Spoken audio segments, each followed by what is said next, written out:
So today we are going to be taking a look at the WIMAX portable touch monitor. This is a 13.3 inch IPS screen, so you have viewing angles at 170 degrees without no problems. This is a 1920 by 1080 native resolution screen by 16 by 9 or a 4.3 aspect ratio. 350 CD, M2 brightness, 800 by 1 contrast ratio, and the monitor does deliver good visual experience. Plug and play with ease, USB, HID, multi-touch, 10-point touch, 2 Type-C port, upper Type-C for power and lower Type-C for power and touch, saving space for easy travel. The touch function supports Windows 7, 8, 10 operating systems and do not support MacBook iOS. There is support for HDMI input and HDMI format support 720p, 1080p and 50Hz and 60Hz. We also have a built-in 3.5mm ear jack, which is excellent because Apple just obviously made it disappear. 2 Type-C input, built-in dual rear speakers on the back, making it more of a ergonomic and more of a better listening pleasure. Sleek and gorgeous design, fully aluminium housing, sturdy finish, protect your monitor with collapsing and bumping, anti-scratch, anti-corrosion, extending of the life duration.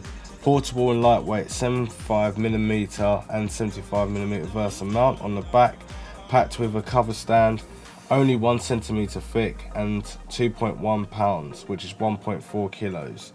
Great portability on frequently travel and for business.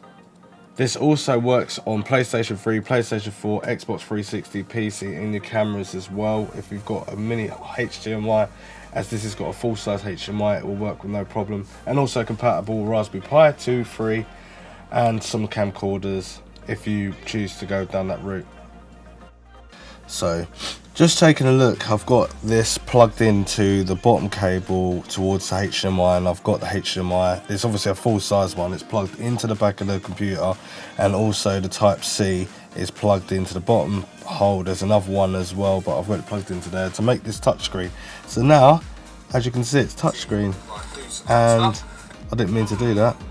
There we go. So I'm going to go back again, and I was actually going to scroll up and down. As you can see, there's a little line showing me that I can go up and down. It's very responsive though, to be honest with you. Can I get to that? Yeah, I can get to the corner pretty easily. And it just looks very, very clean indeed. So let's click into this video. Make it. Subscribe, share, like these videos so everyone else can know and join the community. You need to do that, like and subscribe. But yeah, the video looks awesome. I think this is in full HD. Let's put it in full HD to make sure.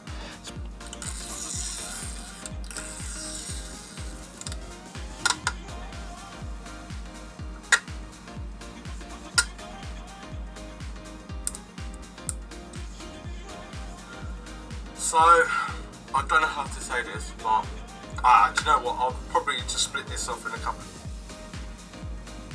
So the screen looks pretty active and stuff like that. I do like the feel of it. It does feel okay. Oh, I've got to double click that, don't I? Yeah, so I can literally just go through things on the computer as I want. I wonder how on touchscreen, how does that normally work to get to? Ah, that's how you get to display. Right, cool. I know it sounds like I don't know what I'm talking about, but I mean, like with touchscreen, it's a little bit different. So we're definitely on, let's put it on 60 Hz, definitely. Alright, then apply. Keep changes. Right, that's pretty cool. Let's have a look at some functionality. So on the side we've got 5 buttons. The top button is to exit out of things. The second button down is the menu button, and then you've got 2 other buttons. So the third one will be to go up and down and move around. These are navigation buttons, and so is the next one down below that. And the other one, if you hold it down, is power on and off. And if I remember rightly, if I hold the top button, it spins it upside down as well as it's an exit button. So I'm going to press the second button, go into the menu. I'm going to check out some colour. So I'm just going to scroll along to the right way and then enter that menu, and then let's see what functions we've got then. Right, so we've got Kelvin, 93,000 Kelvin, 75,000 Kelvin, 65,000 Kelvin, and 58,000 Kelvin. Then we've got standard, game, movie, and photo. So if I click into that menu here, then I could be able to trigger things. So we've got game, mode, movie, photo, vivid, and user. God, the colours are pretty. They look pretty accurate to me. I don't know how accurate it is, but it looks pretty good. So I want to come out of that. You press the top button, and then we're going to scroll across. What else we got? Demo mode. Let's put it on demo mode. Let's put it on type 1. Oh, we've got a red bar around there. Oh, okay. That's pretty sick. This monitor is pretty good. I like this. It's doing all magical stuff itself. So basically you can check different parts of whatever you're editing, or because if you're doing video editing or photography or whatever, as you can see, this is brighter, so whatever it's chosen there is brighter than what's over there. That's so sick. Let's go. Let's oh, I can hold it as well, upside down. Right, okay, let's get into the menu. Let's turn that off. So we need to scroll to, where do we want to go to? Where was it? So if I scroll back, I think it was on, oh, it was on color, wasn't it? So go into that menu, color effects. So you want to take off the demo. Where's the demo gone? Let's get out of this. There we go. Turn that off. And then we're going to scroll over. So we've got PCM as well. So this screen has got a plethora of functions. It's ridiculous. User, you got native, got Adobe RGB, sRGB. I don't know how accurate the sRGB is or Adobe RGB on here, but it does look pretty clean. I think it's definitely worth the money. Overscan, audio source. God, it's got way too much stuff on there. Oh, let's put some videos on. Let's see what it looks like. Oh, I'm trying to. Oh, you can use a mouse with it. I got a mouse with it as well. Right, let's check out the video. Look how gorgeous this IPS panel is. I mean, I can't believe how clean that looks. It looks absolutely stunning.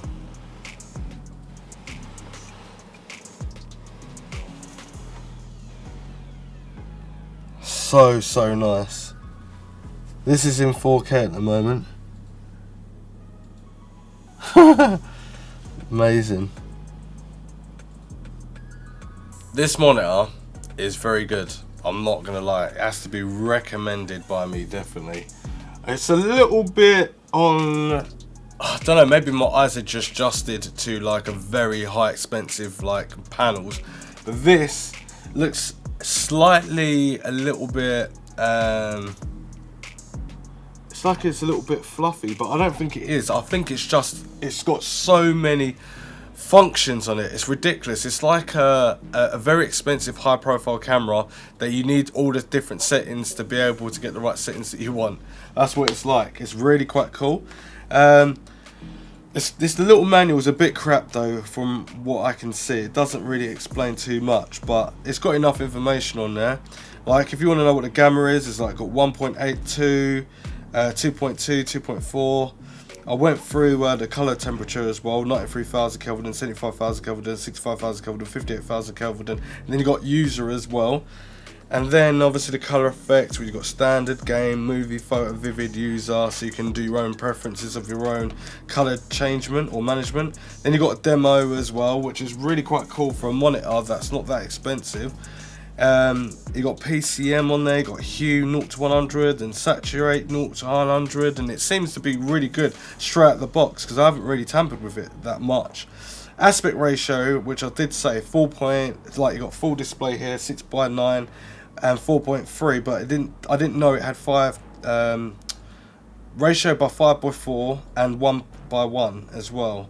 And overscan on and off, you can have DDCCI on and off, ultra vivid off, L, M and H, Ultra HDR off and on, which I can definitely see. This is playing a 4K like video for YouTube, and it just looks mad, absolutely nuts.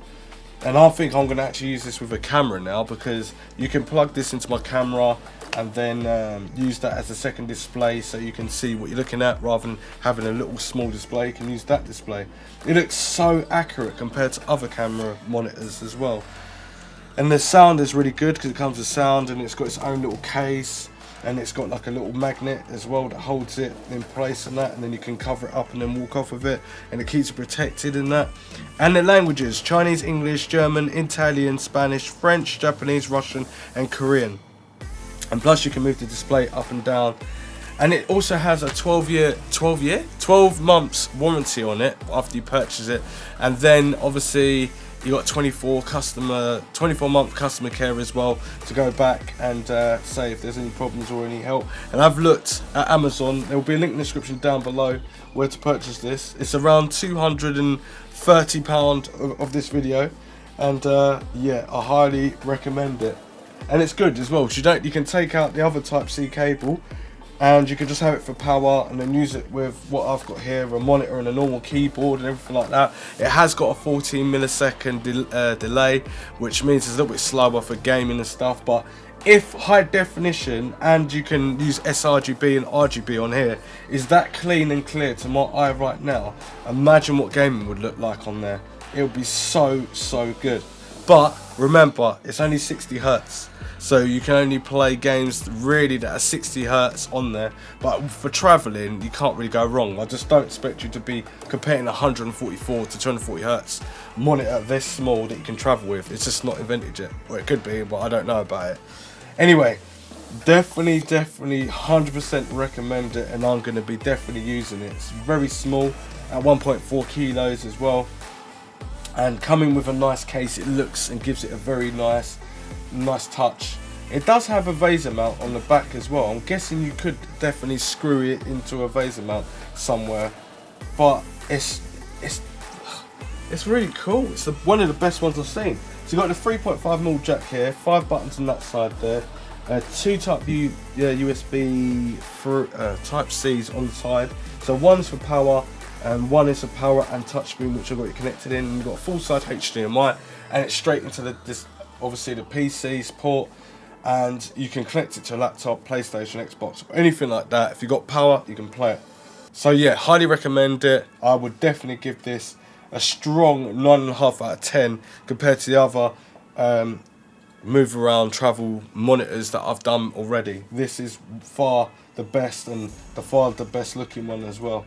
Anyway, don't forget to subscribe, share, like, and follow me on all social media platforms, and I will see you next one. Roger and out.